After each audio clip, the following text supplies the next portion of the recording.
MP Raghuramakrishnaraju వైసీపీకి రాజీనామా చేశారు.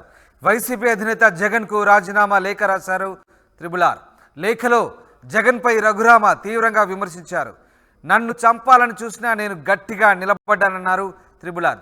తనపై అనర్హత వేటు వేయించాలని గజనీలా ప్రయత్నించారంటూ ముఖ్యమంత్రి జగన్పై మండిపడ్డారు. కానీ మీ ప్రయత్నాలేవి ఫలించలేదని, మీ దాడిని ప్రతిసారి నేను ధీటుగా ఎదుర్కొన్నానంటూ త్రిబుల్ ఘాటుగా లేఖలో పేర్కొన్నారు. ఏదేమైనా మనిద్దరం ప్రజా తీర్పు కోరే టైం వచ్చిందంటూ, ఎన్నికల సమయం దగ్గర పడింది, ఇక గ్రౌండ్లో తేల్చుకుందామంటూ త్రిబుల్ సవాల్ విసిరారు. మొత్తం మీద రఘురామకృష్ణరాజు వైసీపీకి రాజీనామా చేశారు.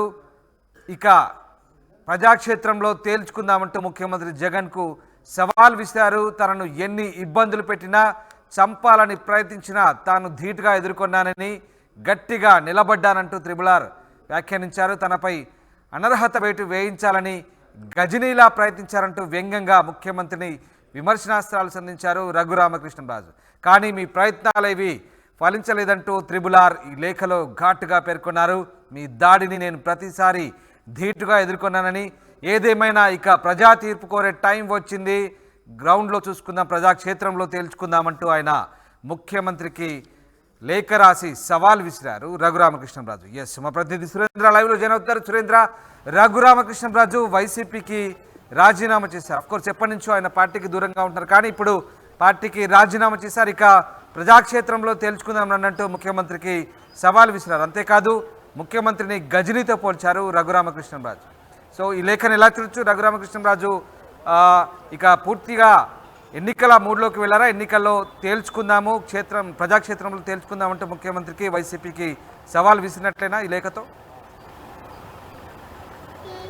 రామదాస్, పూర్తిగా లేఖనైతే అలాగే చూడాలి. పూర్తిగా ప్రజాక్షేత్రంలో తేల్చుకుందాం అంటూ సవాల్ కూడా జగన్మోహన్ రెడ్డికి రఘురామకృష్ణరాజు విసిరారు. రీసెంట్గానే సంక్రాంతికి ఆయన భీమవరం వచ్చారు. అక్కడ సంక్రాంతికి పాల్గొన్న సందర్భంలో ఇప్పటి వరకు నేను వైసీపీ రెబెల్ ఎమ్మెల్యేగా ఉన్నాను, అయితే ఫిబ్రవరిలో ఖచ్చితంగా పార్టీకి రాజీనామా చేస్తానని చెప్పి కూడా ఆయన ప్రకటించాడు. అదే నేపథ్యంలో లేఖ కూడా రాసి ఈరోజు రాజీనామా చేసిన పరిస్థితి. అయితే ఈ లేఖ రాజీనామా చేస్తూనే అనేక ఆరోపణలు జగన్మోహన్ రెడ్డి మీద చేసిన పరిస్థితి.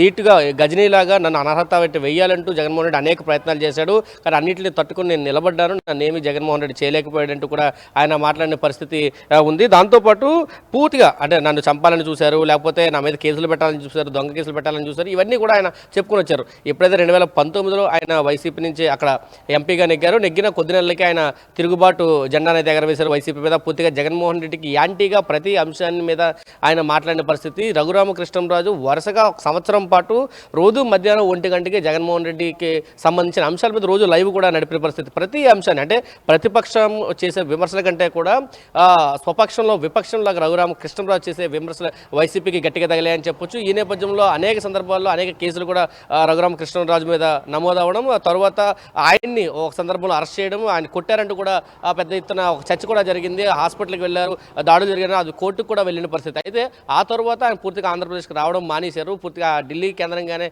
ఉంటూ ఢిల్లీ రాజకీయాల్లో చక్రం తిప్పిన పరిస్థితి, ప్రతిపక్షానికి సపోర్ట్గా ఉన్న పరిస్థితి కూడా ఉంది. ఈ నేపథ్యంలో రీసెంట్గా కూడా కోర్టు నుంచి ఆర్డర్ తీసుకొని సంక్రాంతి సంబరాలకు సంబంధించి భీమవరం వచ్చిన పరిస్థితి. ఈ నేపథ్యంలో ఆయన మాట్లాడుతూ వైసీపీ ఎన్ని ప్రయత్నాలు చేసినా నన్ను కొట్టలేకపోయింది, ఒక గజనీలాగా జగన్మోహన్ రెడ్డి ప్రయత్నం చేశాడు, నన్ను చంపాలంటూ కూడా చూశాడు. అయితే ప్రతిసారి దాడి చేసిన ప్రతిసారి నేను దాన్ని ధీటుగా ఎదుర్కొన్నాను. అయితే ఇప్పుడు ప్రజాక్షేత్రంలో తలపడే సమయం వచ్చింది, ఖచ్చితంగా జగన్మోహన్ రెడ్డికి ఇదే నా సవాల్ అంటూ కూడా ప్రజాక్షేత్రంలో చూసుకుందామంటూ సవాల్ కూడా విసిన పరిస్థితి అయితే ఉంది. ఒకసారి ఇప్పుడు 2024 ఎన్నికలు దగ్గర పడుతున్న నేపథ్యంలో రఘురామకృష్ణరాజు ఏ పార్టీలో వచ్చి ఏ పార్టీలో ఆయన చేరలేదు. అటు వైసీపీ రెబల్ ఎమ్మెల్యేగా ఉన్నా కానీ, ఇటు టీడీపీలో కానీ, జనసేన కానీ, బీజేపీ కానీ ఎక్కడ ఏ పార్టీలో కూడా ఆయన చేరలేదు. కానీ ప్రతిపక్షాలకు సంబంధించి అత్యంత సన్నిహితంగా ఉండేవాడు.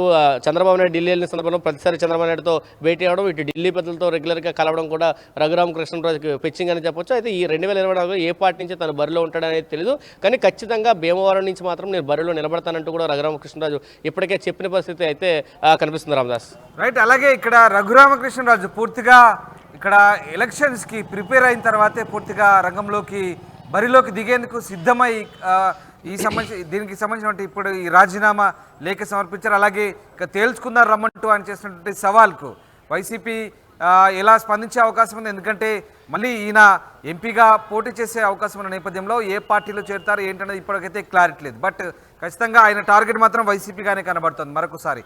సో ఏ రకంగా అధికార పార్టీ దీనిపై స్పందించే అవకాశాలు ఉన్నాయి, అదే రకంగా ఏ రకంగా ఫైట్ ఉండే అవకాశం ఉంది మళ్ళీ రఘురామకృష్ణరాజు సంబంధించి? రామదాస్ అంటే భీమవరానికి సంబంధించి రఘురామకృష్ణరాజు భీమవరంలో లేకపోయినా తన క్యాడర్ అంతా కూడా భీమవరంలో ఉంది. తన కార్యక్రమాలన్నీ కూడా కింది వరకు వెళ్ళారు. ఆయన ఒక సందర్భంలో మాట్లాడారు రఘురామకృష్ణరాజు, జగన్మోహన్ రెడ్డి గడప గడపకి అనేక మందిని పెట్టుకొని తిరుగుతున్నాడు, కానీ నేను ఢిల్లీలో కూర్చొని సోషల్ మీడియా ద్వారా నా వాయిస్ని జనాల్లో తీసుకెళ్తున్నాను, మా క్యాడర్ ఆ పనిలో ఉన్నారు, ప్రతి ఒక్కరూ స్మార్ట్ ఫోన్ ఉన్న వాళ్ళు జగన్మోహన్ రెడ్డి చేసే అన్యాయాల మీద నేను చెప్పే ప్రతి అంశాన్ని వింటున్నారని చెప్పారు. అనేక సందర్భాల్లో రఘురామకృష్ణరాజుకు సంబంధించిన క్యాడర్ కూడా ఆందోళన కార్యక్రమాలు చేశారు, ఇతర కార్యక్రమాల్లో కూడా పాల్గొనే పరిస్థితి. గ్రౌండ్ అయితే భీమవరంలో ఇప్పటికే ప్రిపేర్ చేసుకుంటున్నాడు 2024కి సంబంధించి. ఆయన ఢిల్లీలో ఉన్నా కానీ కింద మాత్రం గ్రౌండ్ అంతా క్యాడర్ తోటి పూర్తిగా పనిచేసుకుంటున్న పరిస్థితి కనిపించింది. అయితే ధీటుగా అక్కడ ఉన్న ఓట్లు సామాజిక వర్గ సమీకరణ నేపథ్యంలో వైసీపీ మహిళా అభ్యర్థిని మహిళా సంబంధించి ఉమాబాల అనే అభ్యర్థిని అయితే ఇప్పుడు బరిలోకి దింపడానికి అయితే రంగం సిద్ధం చేశారు. రీసెంట్గా ప్రకటించిన పరిస్థితి. అయితే రఘురామకృష్ణరాజు మాత్రం ఖచ్చితంగా ఇక్కడి నుంచి నేను పోటీలో ఉంటానని చెప్పారు. ఇప్పటికే బీజేపీలో టచ్లో ఉన్నారు. అనధికారిక సమాచారం ప్రకారం తను బీజేపీ నుంచి టికెట్ ఆశించి బీజేపీ నుంచి భీమవరం నుంచి పోటీ చేస్తున్నారనేది కూడా తెలుస్తుంది. అయితే ఇప్పటికే సంబంధించి అక్కడ అల్లూరు సీతారామరాజు 30 అడుగుల విగ్రహాన్ని కూడా ఏర్పాటు చేశారు రాజు సామాజిక వర్గానికి సంబంధించి. దాంట్లో కీలక పాత్ర రఘురామకృష్ణరాజు పోషించాడు. రాజుల సామాజిక వర్గానికి సంబంధించి ఒక క్యాడర్ని ఆయన సిద్ధం చేశారు. ఆ సామాజిక వర్గం నుంచే తాను పోటీలో ఉండబోతున్నారు కాబట్టి ఖచ్చితంగా విజయం నా వైపే ఉంటుందంటూ రఘురామకృష్ణరాజు చెప్తున్నారు. అయితే వైసీపీకి సంబంధించి ఎవరు వచ్చినా జగన్మోహన్ రెడ్డి సంక్షేమ పథకాలు గట్టెక్కిస్తాయి, జగన్మోహన్ రెడ్డి సంక్షేమ పథకాలకి ప్రజలు బ్రహ్మరథం పడుతున్నారు. 2019లో కూడా రఘురామకృష్ణరాజు వైసీపీ నుంచి నెగ్గారు కాబట్టి ఈసారి కూడా టికెట్ మాదే అంటూ వైసీపీ ధీమా వ్యక్తం చేస్తుంది. ఎంత ప్రయత్నాలు చేసినా విజయం వైసీపీని వరిస్తుందంటూ వైసీపీ నేతలు కూడా చెప్తున్నారు. అయితే గ్రౌండ్ లెవెల్లో మాత్రం తేల్చుకుందాం రా అంటూ రఘురామకృష్ణరాజు జగన్మోహన్ రెడ్డికి సవాల్ విసురుతున్న పరిస్థితి అయితే కనిపిస్తుంది. ఇప్పుడు రెండు సామాజిక వర్గాల బీసీలు ఇటు రాజులు విధంగా భీమవరంలో రాజకీయం అయితే వేడెక్కిపోతుందని చెప్పాలి. Ramdas right, thanks for the update Surendra. ఇది మొత్తం మీద కనుమూరు రఘురామకృష్ణరాజు వైసీపీకి రాజీనామా చేశారు. వైసీపీ నుంచి గెలిచిన ఆయన ఎప్పటి నుంచో పార్టీతో విభేదించారు, పార్టీపై తిరుగుబాటు చేశారు.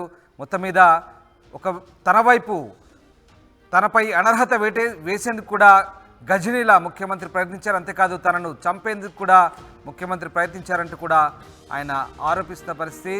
ఇక మీ దాడిని ప్రతిసారి నేను ధీటుగా ఎదుర్కొన్నా, ఇప్పుడు రెడీగా ఉండండి, ప్రజా తీర్పు కోరే టైం వచ్చింది, ఏదేమైనా మన ఇద్దరం ప్రజా తీర్పు కోసం ఫైట్ చేద్దాం, వేచి చూద్దామంటూ ఆయన మరొకసారి ముఖ్యమంత్రికి అలాగే వైసీపీని ఛాలెంజ్ చేస్తున్నారు. చూడాలి మరి రఘురామకృష్ణరాజు మళ్ళీ ఎంపీగా ఏ పార్టీ నుంచి బరిలోకి దిగబోతున్నారో.